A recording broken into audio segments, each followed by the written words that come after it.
Hello everyone, my darlings, welcome back to my channel.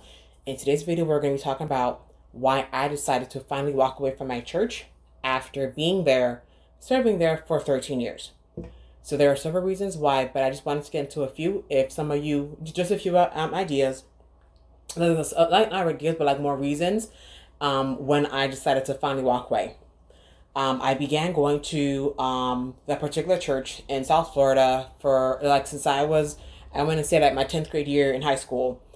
So when I went there, I of course like much younger, and I love the fact that when I went there were many people like many other youth in my church that we were all connected on the same level. A lot of us are class of 2011, so many of us clicked and we were super tight.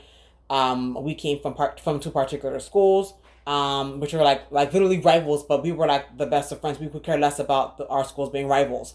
Anyway, so to get back on the spiritual level, I just sometimes I like to kind of give you guys a bit of a background. So with that being said, I over the years, I saw that many of my leaders, in the church, they were picking favoritism over other, let's say, groups in the church. So what I mean by that is, for example, what I now notice after let's just say 10 years, what I can say is all of the favorites in the church, they're all doing super well. I'm not saying that I'm not doing well, God forbid, but what I'm saying is the fact that because they got like the extra push from the leaders, it's just like that things are just literally like flowing in a sense. And it's just like everybody else was like kind of like left at the wayside. That's one thing. The main leader of the church, the bishop of the church, I was never really a fan of her attitude. I never liked how she would bash people who would leave the church. Mind you, when they're there, they're like at her feet. They're serving her. Like I'm talking about serving her in regards to coming to her house to clean her house. They're coming to do things like oh hey hey I came to buy groceries like those kinds of things. I never did that. I was never the push up towards her. I mean like but I was never the push up towards the bishop. Um, but I sat back and I kind of watched that stuff over the years. And just things that would happen. And so, for example, I remember one time in the church there was like a big blowout, blow up with the bishop's daughter and some guy that she was with or something like that. And the parents found out that they were not doing holy acts, and and the pastors let the guy have it. And many people thought that was super fake of them, super wrong, because they never said anything to her about it. And another couple of months after that, it happened again. And okay, I literally see that a lot of the things that their own children do, they see put up under the rug. But when someone else in the church does it, is a big thing. Oh my God, you guys are going to another place. I want to try to be careful and watch my words when I record this video. So mind you, I don't mean to be talking around the bush, but I just kind of have to, because I understand that people have different beliefs and people feel like some words that you should not say, and I want to respect that. So I don't want to make this video too long. But anyway, from me on a spiritual level, I feel like when I was younger, yes, I did grow as a person, which is great. What I didn't like was the fact that, let's say, for example, okay, for me growing up, I was not taught to, okay, you gotta make sure that your hair is nice, you gotta make sure that your smell look good. Like, I never had that from my parents, grandparents, like nothing like that, right? But I feel like that's not fair that they, like I said, remember I said picking favorites? Once again, picking favorites. Oh, yeah, well, let's go to the mall. We'll find you your correct bra size. We'll make sure that you're having your correct lip color. We'll make sure that you're doing your makeup well. We'll make sure that you know how to braid. It's just things like that they never said, okay, you know what? I'm going to focus on, listen, for example, all of the youth leaders, let's say that all of the youth leaders was like, you know what I'm going to do this. I'm gonna make a group of 4 female, like, because I want to say there was I want to say maybe about 30 of us youth that were actively presently going to that church. Bible studies were a blast. You name it, we learned. We were learning, and we were growing spiritually. So what I'm saying is, if they would have said, you know what, because there's so many of you and so few of us, because I want to say there was about 4 to 5 of them strong. So let's say, for example, they said, you know what, out of the 30 of you, we're gonna make groups of 4 or 5. Yeah, on average 4 or 5. And what we're going to do is we're going to set up plans where you guys all know what you need to know as a growing woman, as a growing man. You understand? As to what are the things that you can do so that you could become that trophy wife. You understand? And they failed to do that. They got there, the 4 or the 5, and they just ran with them. And everybody else is like, okay, whatever, you're to the wayside. You do you, and that's it. For example, even with college, I say in probably every other video, I've been in college for how long? But what I'm saying is all the ones that they were all favorites, flying through college and they're done. If they go back, then maybe they want to go back for something separate or, whatever, and that's on them. But like I'm saying, it was also things like that where I did not like how, still picking favorites. And needless to say, yes, I was one of the ones that was left to the wayside. With that being said, yes, in regards to my prayer life, yes, that has grown and things of that nature. But I just feel like if you're not welcomed in that church, then there's a problem. I know that, for example, tithing was another big issue. So I remember when I got my first job, I was 22 years old, and I got my first job at Ross Dress for Less. Yes, the crazy zoo house that most of you guys must know. But anyway, to get back to the matter, the fact is, I was not making a lot of money because when I started working, I was making $9.05 an hour. So of course, you're not really making much money. If now, okay, your parents say, okay, now that you have a job, like more, that you can probably take care of more of the bills. So I tithe what I can, but I am a firm believer in tithing. I've always been a big believer in tithing. So with that being said, I remember that the bishop would time and time again would bash people for not tithing the way that they should tithe. But I'm saying to myself, okay, you don't even say, okay, you know what? For those of you who want a better paying job, or those of you who want to finish school that you can get a good paying job, a good paying career, do this or talk for me, or let's see if we could get you counseling. Let's see if we could talk to an academic advisor. It was nothing of it. So all it was okay. Whatever money you guys have to give it. So speaking of that, now hold that thought. I was also an usher in that church for many years, and I laughed because many churches do like give their tithes and offerings a different way. So for my church at the time, what they did was okay, like what we would do is okay, like you hold the basket, and then roll by roll, somebody would come up, you come up and you put your offering inside of the basket. So I'm assuming that whenever she got the envelopes week after week, okay, she knows okay how much people are tithing and such and such.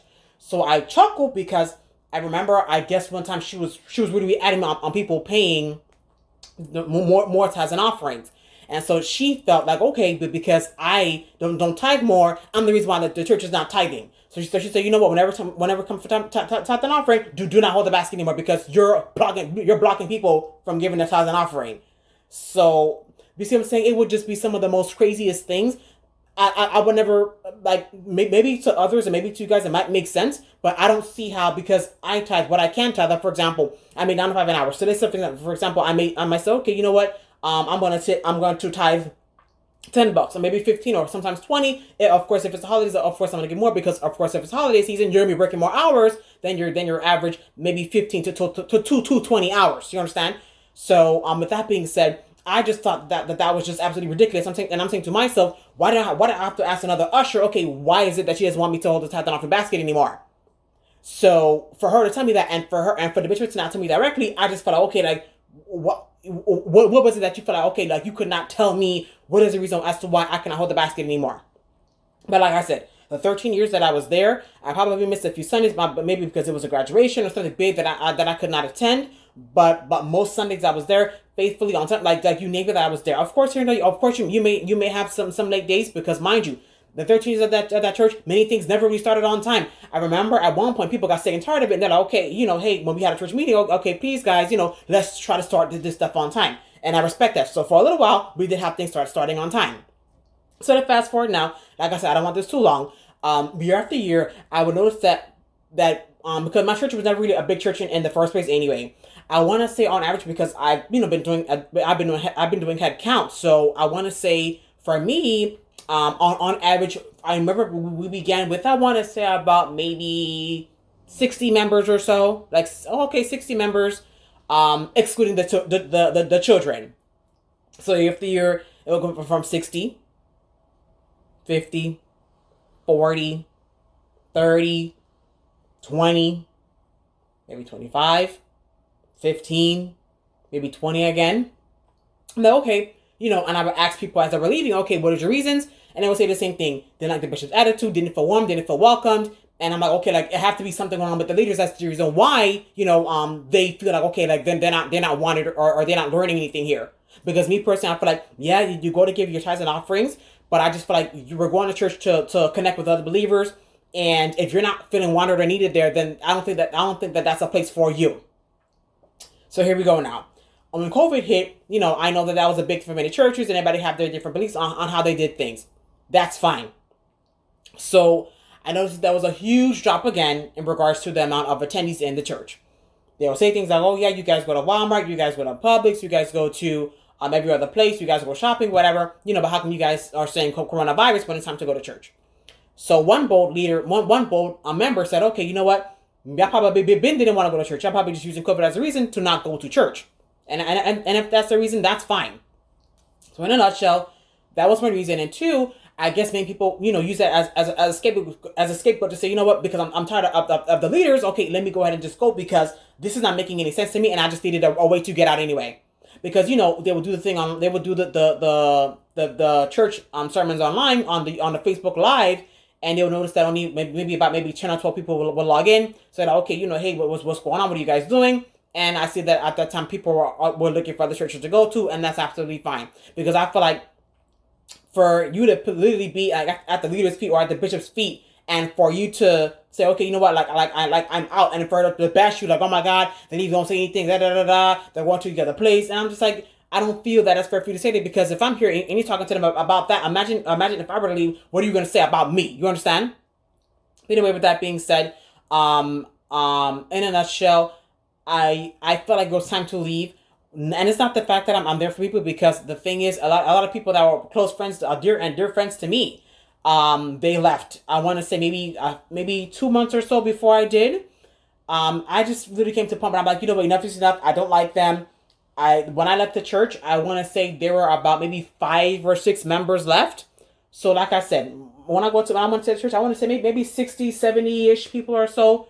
And now we're down to 5 active members in the church. So I'm saying to myself, what are you doing as a leader that literally went from, let's say, 25 to now 5 people in the church? What is that? And the 5 people is the bishop, her husband, the daughter, sometimes the son may come, and I think like one other member. And then, okay, I guess me, but I left, so now that is 5. So I'm saying to myself, okay, what are you doing as a leader that there are 5 members in your church, in your congregation, or in your leadership, if you will? You understand? What are you doing as a person? So, with that being said, me personally, I'm like, okay, you know what? It's time for me to go, because 1, I like them. 2, I'm tired of faking it and tired of doing the same thing over and over again. I feel like I never got credit for being there. And so I'm just going to end this video on this note. For me, I feel like us as a youth, I feel like we outgrew the church.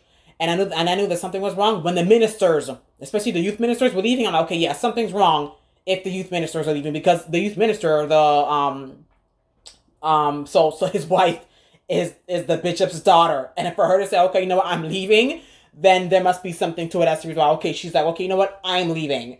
So I'm like, okay, it has to be something with that. Anyway, with that being said, I think that the absolute kicker for me was this. Mind you, I said I've been ushering for, maybe the first year I have not been. So let's say I've been ushering there for 12 years. So for 12 years, I never got a key. But people who came to the church, I want to say within 1 month, 2 months, how come they got a key to the church? But mind you, like a month before I left, she's like, oh, here you go, here's a key. You can have a key now. But I'm saying to myself, well, yeah, but so you mean to tell me if they never left, I would have never got a key? That's first things first. Then 2, oh, I realized I was going to call you, but I don't have your number. So you mean to tell me in 13 years in this small little church, like I said here, we've been going up and down on numbers. You mean to tell me that you have never said, oh, you know what? Wait a minute. I never know. Let me get her number. You never thought to ask that. Are you serious? Are you serious after 13 years? Like I said, this is a big church where there's like 200, 500 members. This is really big. I'm making my way down to you. Then it's a little bit different. And of course, I don't understand that. You got to be understanding. And I get that. But 13 years, let's say, I'm just saying on average, we had about maybe 30 members, 35 members.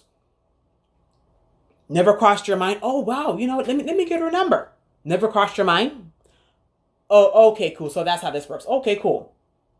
So like I said, with that being said, I was like, you know what, it's time to turn away. I feel like I got what I needed from the church. Like I said, over the years and growing up there, it was a good experience and I learned a lot. I definitely did learn how to pray better, and I definitely did learn, spirituality, and that it's just the fact that, in a nutshell, I got what I needed, and it was just time to move on. And me personally, it's a tough decision because for me, I'm the type of person like I'm just like that long haul. Like I'm just like so loyal to things. It's just like I'm just like that long haul person. So it's kind of like for some people, oh whatever, I'm gone, I'm leaving. It's only been a month, but I don't care because she did such and such and I don't like it. I'm the type of person I stick it out. I'm just like that long term, long haul person. Like that's just who I am. That's just my my loyalty overall. That's just who I am as a person. And you know, like I said, being called out for the tithe and offering, never having my number, people picking favorites, you always being the you always getting the short end of the stick, you know. Even for birthdays, how come I never got called on to say, okay, you know, hey, hey, well, you know, let's pray for you and let's pray that you can finally finish college. Let's pray for this, and it was just like I didn't like it, but I guess because you have to kiss up to her in order for her to do things for you. But I'm saying to myself, okay, like what kind of leader are you that you have to kiss up to you in order for you to feel like, okay, like you're part of this? It didn't make much sense to me. But anyway, with that being said, like I said, I could go on and on. I'm just saying some of the biggest things that I was like, okay, you know what, like this is crazy. Like I said, throwing things under the rug whenever her kids do, but whenever somebody else's kids do, oh my God, you know, you're going to the other place, and oh my God, how dare you? Oh my God, how you're wrong for that. And I laugh because even to this day, good friend of mine got married. And I'm laughing because because she was close to the bishop. And I laugh because it's so crazy how, you know, I'm like, you know, I'm thinking, okay, they're going to go to show support, whatever. And it's just the things she said about her being married and her getting married. I'm like, I would never think in the years that she would talk about her like that. And I'm saying to myself, she was at the bishop's feet.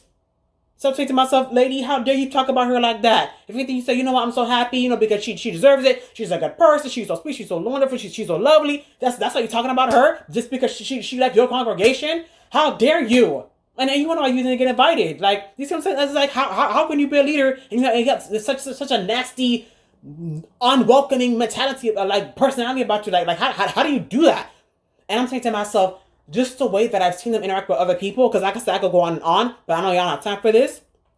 It was just the things that she said, I can see how people easily turn away from the word of God. And I don't feel like it's fair. And I can tell you guys many times where I had to turn to that person because I heard what they said to them. I was like, oh no, you know, she didn't mean that, or oh no, it was something else, or you know, I'm sorry that it came out that way. And you know, and I feel bad for that because I'm saying to myself, for you as a spiritual leader, you know, how can you say something like that to a guest? Because just like that, you lost another soul right there. And if you're a spiritual person, you're gonna know like what I'm talking about. But if not, you know, then it's cool. Then you know, I understand. But it was just like how do you say that? You know? But and as I said, but you're somebody who's of the faith. How do you say something like that? You know? But anyway, with that being said, I could go on and on. But if you feel, you know, that you want to leave or feel like, okay, maybe it's time to, maybe I should stick it out and stay. It's really up to you and your walk with the Lord, because your walk is different from my walk. But yes, I did find another church. I am learning, still growing in the Lord, and I do feel more welcome there. I do feel the presence of God there, and it is an amazing feeling. So do not feel trapped or do not feel stuck or stumble in your walk with the Lord, and just know that yes, things do get better. No, I didn't feel like I was trapped or it was a cult. No. I just felt like, oh no, well maybe I just stick it out and let's see how this works. And no, don't do that. So with that being said, in this video here, thank you guys for watching. And like I said, just pray about it, and you'll know when it's time. You will know. You will definitely know. And with that being said, I love you guys a lot. Don't forget to like, comment, and subscribe. And I will see you in the next video. Bye bye, my darlings. Take care.